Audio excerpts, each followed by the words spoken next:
Before leaving on a trip to France, many of us do extensive research on things like where to stay, what to do, where to eat, and that sort of thing. But the truth is, no matter how much a tourist prepares, it is impossible to know every little thing you need to know for your vacation. You probably have all the basics covered, I'll give you that, but it's better to be safe than sorry. I'm going to get into 6 important but often overlooked tips for visiting France. Bonjour tout le monde, welcome back to We in France. I'm Diane, and we're going to get into number 1, and that is to protect your hair from hard water. Now, most visitors don't realize that Paris and many areas of France, including mine out here in the Loire Valley, has extremely hard water, and that's going to do a number on your hair. So you'll definitely say bonjour to dull, frizzy, flat hair if you plan on washing it during your trip, in the shower with regular water. And if you're not familiar with the term hard water, it's water that contains a very high concentration of minerals, namely calcium and magnesium. So in nature, groundwater often pushes through limestone, and that comes into contact with these mineral deposits that I just mentioned, and then that's passed on to us in our homes as we use that water for our dishes, for our hair, to wash with. Now, it's safe to drink, it's safe to use, but it can definitely cause issues for your hair and sometimes your skin. And this goes double if you color your hair. So if you're a blonde, if you have highlights, you're going to notice very quickly that they're going to become brassy. Your expensive highlights aren't just going to look right, even after just a short trip to France, just maybe a week, a couple of showers. Seemingly overnight, your hair is going to start looking really bad. And a lot of visitors, they don't know about this. They're confused about why their hair is like dull and flat and frizzy. So my tip is, if you have color treated and bleached hair and you want to keep it healthy and moisturized, I would recommend a couple of products, including some type of extra conditioning mask. I like the Christophe Robin Color Shield mask when I had highlights in my hair, and also a nourishing oil. I have the John Masters organic oil, and I'll link them below. I leave that mask on longer than the 5 minutes. Like I'll put it on, put a shower cap on, and then do something for 15 minutes. Leave it on. It's rich, it's nourishing, it's going to protect your hair. And the oil is also really great. It's not greasy and it's absorbed right away. And then even if you don't have colored hair, I don't anymore, I still use this product. If you're going to France for a longer trip, even if you're not, get these little single-use packets from Malibu. They're water detox packets. It's a powder. You just add the water, put it in, and it will save your hair. Okay, number 2, do not let French ATMs convert your euro transaction to dollars. And this mistake is one that I've made, my family members have made. It's so easy to make, especially when we're distracted, and we're not familiar with French ATMs. And we might even think the ATM's doing us a favor by charging us in our home currency, but it's not. Do not make this mistake. Think of this. You're in need of cash. You pop in wherever you see a French bank on the street. You put in your US debit card. The machine recognizes that it's a foreign card, and it pops up in English. Do you want to process the transaction in USD or Euro? And you assume that selecting US dollars is better because you have an American card. You want to deal with everything in US dollars. But this is not the better option. So just to be clear, the machine's going to give you euros regardless, but it's what you're getting charged on the back end, the currency and the exchange rate. Always select euros as the currency. Like I said, you're going to get euros from the machine. It's not going to give you dollars. That would make no sense. But what you're actually charged on your statement by your bank is going to be vastly different. Like a lot of times upwards of 10%.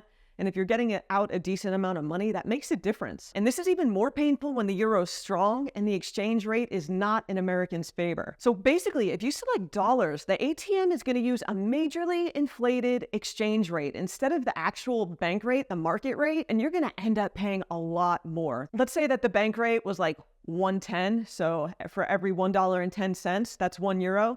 You might actually be charged something more like 120 or 125. So that was just a random example, but it's a really, really bad option to select your local currency. So if you're using a non-French debit card, a non-EU debit card to withdraw cash or pay for anything anywhere, if you're ever presented with the option to complete the transaction in the local euro currency or in US dollars, always, always, always choose that local currency. Let your home bank do the conversion. You're going to get a better rate. All right, check to see if you need to weigh your produce at the grocery store yourself.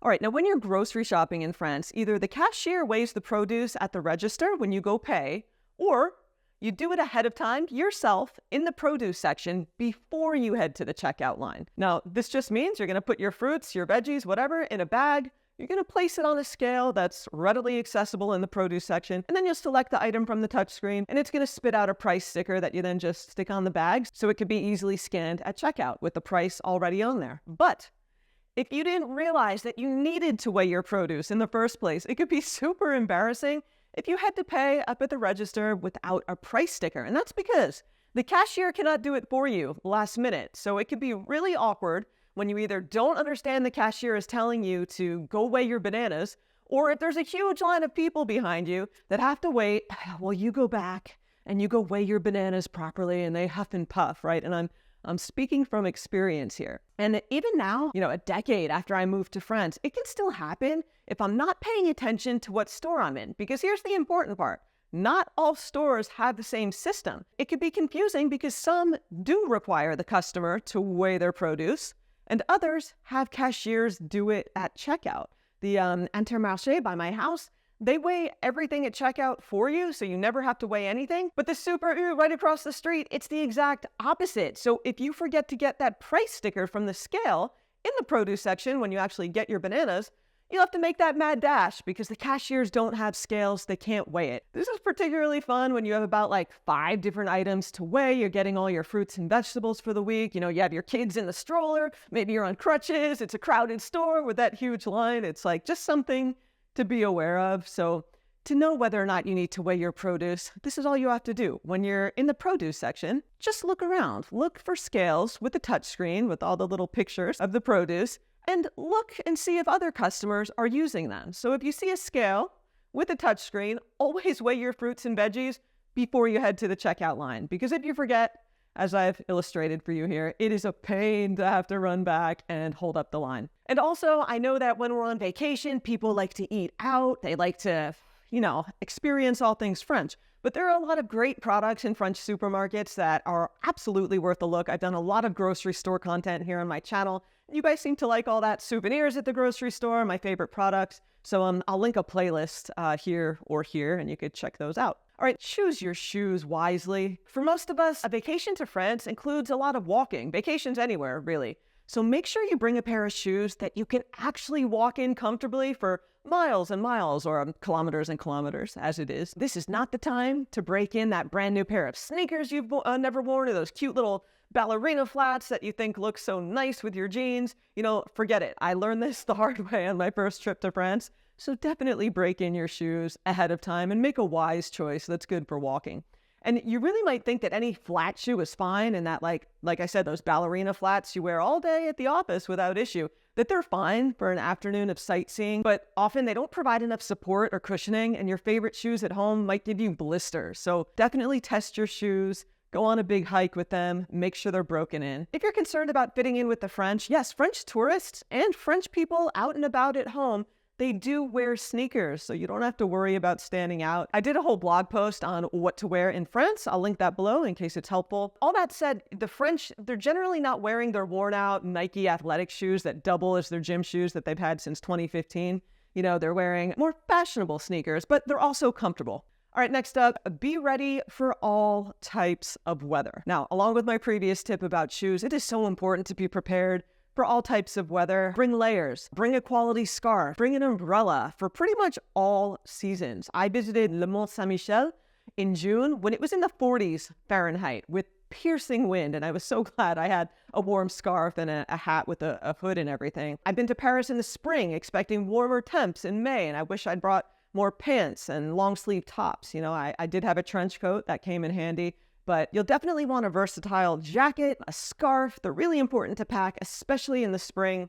And also, winters in Paris might not be as cold as you're used to in the US, depending on where you're from. So if you pack a big goose down jacket for Paris in January, you might be sweating your butt off after walking around a bit. My winter jacket in the Loire Valley here, it's a very light goose down, and I've never needed something heavier, and I really only wear that 1 week a year when the temperatures are at freezing. It just isn't necessary. Okay, and lastly, always say bonjour, hello. And I mention this one often because it's that important. I made an entire video of all the nuances of saying bonjour that you could watch, but here's a recap in case you've never heard this before.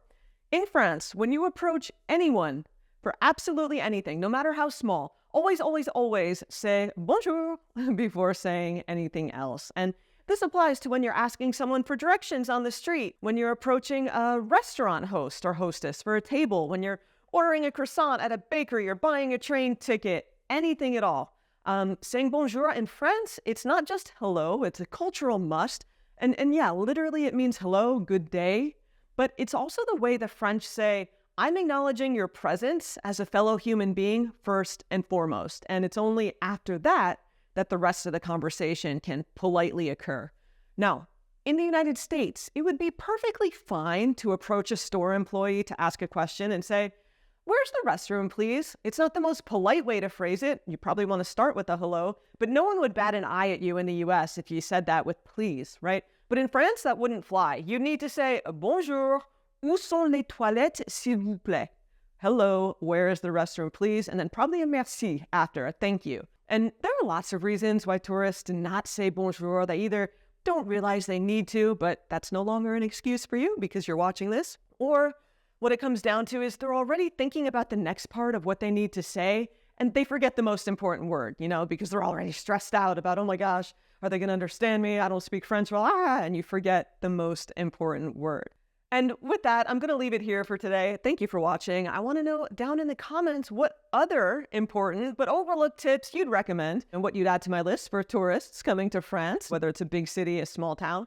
I want to hear from you. And for anyone with an upcoming trip to France, check out my e-guide. It's titled 75 Beginner France Tips for a Standout Trip. It has all kinds of practical information for tourists in France, including tips on culture, dining out, transport, and all kinds of things that'll help you to be better prepared for your trip. It is just a few bucks, and buying it supports this channel and my efforts here so I can continue to make videos for you. It really does help me out. So thank you for taking a look. Thank you for watching. And with that, I'll see you right here on We in France soon. Salut!